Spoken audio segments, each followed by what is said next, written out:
दोस्तों, एक बहुत ही सुकूनदायक खबर निकल कर आई है उन 8 भारतीयों के लिए जो कि कतार के जेल में इस समय बंद हैं और जिन्हें कतार की अदालत द्वारा फांसी की सजा सुनाई थी। इनको लेकर एक ऐसी खबर निकल कर आ रही है जो कि शायद हम लोग काफी लंबे समय से जानने के इच्छुक थे। इवन यहां तक की बातें बताई जा रही हैं कि ये 8 भारतीय जो कि कतार में बंद हैं, इस समय इनकी पत्नी दोहा पहुंच चुकी है, यानी कतर की राजधानी, और इन सब चीजों को लेकर बताई जा रहा है कि जल्द से जल्द इनकी घर वापसी हो सकती है। ये लोग स्वदेश लौट सकते हैं। खबर बहुत बड़ी है, इसलिए एकदम एंड तक वीडियो को जरूर देखते रहिएगा। तो दोस्तों, 8 भारतीयों को कतर द्वारा अरेस्ट किया गया। ये वही समय था जब फीफा वर्ल्ड कप के आसपास पाकिस्तान की खुफिया एजेंसी ISI के काफी ज्यादा एजेंट्स कतार में मौजूद थे और कतर की गवर्नमेंट को सिक्योरिटी को लेकर मदद कर रहे थे। उसी दौरान इन भारतीयों को अरेस्ट किया जाता है।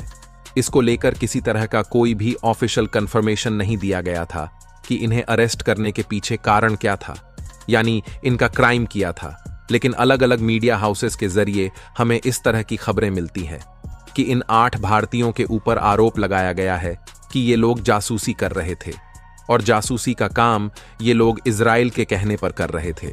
दरअसल कुछ सबमरीन्स वगैरह की इनका प्रोजेक्ट था। कतर वालों का इटली से इन्होंने खरीदी थी। उसी को लेकर जासूसी का काम इन 8 भारतीयों द्वारा किया जा रहा था। इस तरह के आरोप मीडिया द्वारा लगाए गए थे। अब इसके बाद लगातार भारत की तरफ से अलग अलग मूव्स चले जा रहे थे और जितने भी लीगल पहलू हो सकते थे।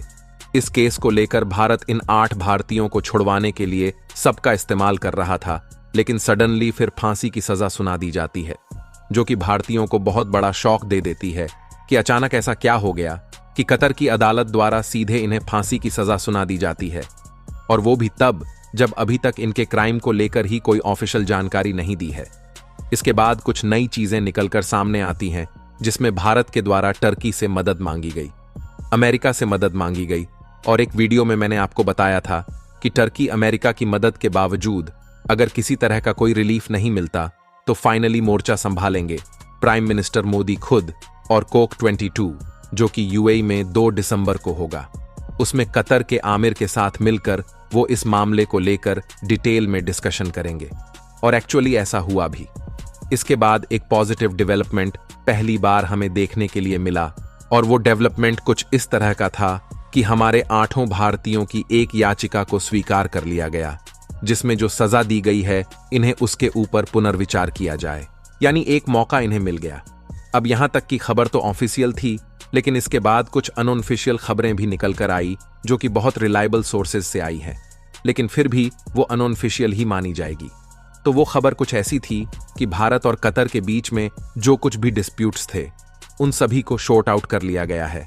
जो भी निगोशिएशन होने होंगे वो हो चुके होंगे। जो प्रेशर डालने की कोशिश की गई होगी वो सारी चीजें कर ली होगी, और इन सब के बाद इन 8 भारतीयों को लेकर कमिटमेंट कतर की तरफ से भारत को दे दिया गया होगा कि इन्हें फांसी की सजा अब नहीं दी जाएगी। लेकिन उसी वीडियो में हम लोगों ने यह भी डिस्कस किया था कि अगर इनकी फांसी की सजा कैंसिल कर भी दी जाती है तो अचानक से इन्हें छोड़ने दिया जाएगा, क्योंकि अगर ऐसा होता है तो ये कतर की अदालतों के ऊपर दुनिया के ट्रस्ट को कैसे बनाए रखेगा। एक तो कतर पहले से ही एक डेमोक्रेटिक देश नहीं है, तानाशाही गवर्नमेंट है। वहां पर तो हो सकता है कि इन्हें धीरे धीरे प्रक्रिया के जरिए रिलीज किया जाए, एकदम से इन्हें नहीं छोड़ा जा सकता। लेकिन इस दौरान बताया जा रहा था कि इनकी जो बैरिक वगैरह थी उससे भी चेंज कर दिया गया है, यानी पहले जो काल कोठरी वगैरह में डालकर रखा गया था वहां से इन्हें बाहर निकाल लिया है। इनके घर वगैरह ये लोग बात कर सकते हैं फोन पर। इसके अतिरिक्त इन्हें कई सारी अन्य सुविधाएं दी जाने लगी।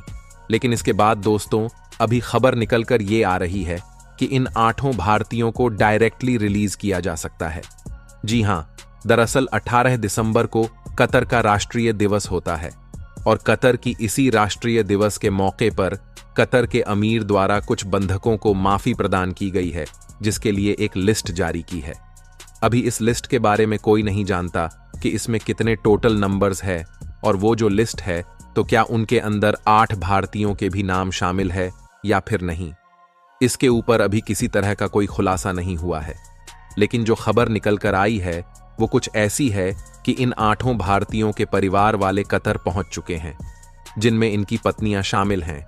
इसके अतिरिक्त प्राइम मिनिस्टर मोदी और कतर के अमीर के बीच में जो डिटेल में डिस्कशन हुआ था, कोक 28, तो इन सब चीजों को मिला जुला कर ये बताया जा रहा है कि काफी जल्द अब हमारे 8 भारतीयों की घर वापसी हो सकती है।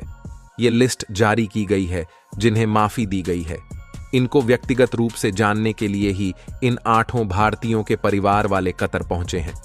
अब जब वहां पर इन्हें लिस्ट मिलेगी और उसमें इनके नामों की पुष्टि हो जाएगी, उसके बाद वो प्रक्रिया शुरू कर दी जाएगी, जिसके जरिए इनकी घर वापसी होगी और इन्हें स्वदेश लाया गया होगा। तो कहने का मतलब काफी ज्यादा क्रिटिकल कंडीशन अभी भी बनी हुई तो है, लेकिन इसके बावजूद जो उम्मीदें बताई जा रही हैं वो काफी ज्यादा है कि इस बार 8 के 8 भारतीय स्वदेश वापस लौट सकते हैं। अब अगर यहां पर अनुमान लगाने की कोशिश की जाएगी, ऐसा क्या कारण हो सकता है कि कतर इन सब के लिए राजी हो गया है? क्योंकि पुनर्विचार याचिका अगर इन्होंने स्वीकार कर ली थी, उसी दिन ये बात लगभग क्लियर हो गई थी कि अब इन्हें फांसी की सजा तो नहीं दी जाएगी। तो ऐसा आखिरकार भारत ने क्या किया? तो दोस्तों, वीडियो को ध्यान से जरूर देखिएगा और चैनल पर पहली बार आए हैं तो चैनल को सब्सक्राइब जरूर कर लीजिएगा। ऐसी ही दुनिया की पूरी खबरें जानने के लिए और कमेंट बॉक्स में जय हिंद लिखना मत भूलिएगा। तो दोस्तों, हम लोग पहले भी डिस्कस कर चुके हैं कि फिलहाल हमारे पास ऐसा कोई भी विकल्प नहीं बचता जिससे कि डायरेक्टली हम लोग प्रेशर बिल्डअप कर सके कतार के ऊपर, क्योंकि कतार का शॉर्ट टर्म में हम लोग कुछ भी नुकसान नहीं कर सकते, लेकिन लॉन्ग टर्म में कतर को भारत की आवश्यकता पड़ेगी। और अगर भारत के साथ अच्छे रिलेशनशिप नहीं रहते कतर के, तो इसमें कतर का ज्यादा नुकसान है बजाय भारत के। इसके अतिरिक्त हम लोगों ने इस बात को भी डिस्कस कर लिया था कि अमेरिका हो या फिर टर्की हो, दोनों इस समय मदद करने के लिए ना तो भारत को तैयार होंगे और ना ही वो इतने ज्यादा कैपेबल है कि इतने बड़े मामले को डायरेक्टली सुलझा लें।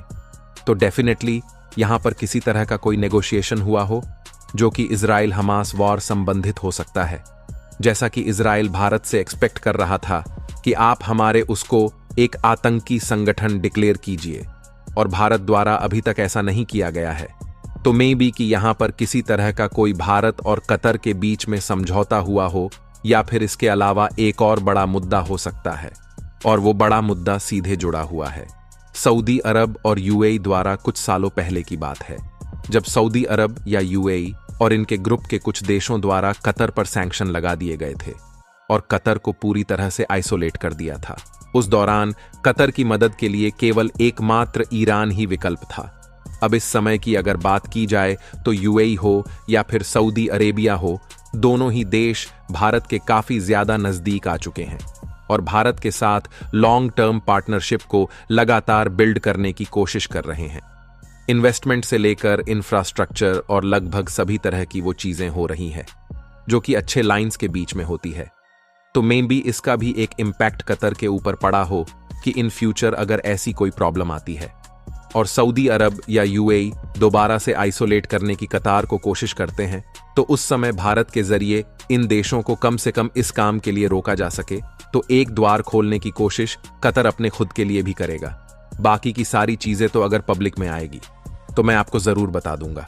इस पूरे मुद्दे पर आपका जो भी मानना हो नीचे कमेंट करके जरूर बताइएगा और चैनल को सब्सक्राइब कर अपने दोस्तों के साथ शेयर जरूर कर दीजिएगा। मिलते हैं अगले वीडियो में, तब तक के लिए जय हिंद, वंदे मातरम।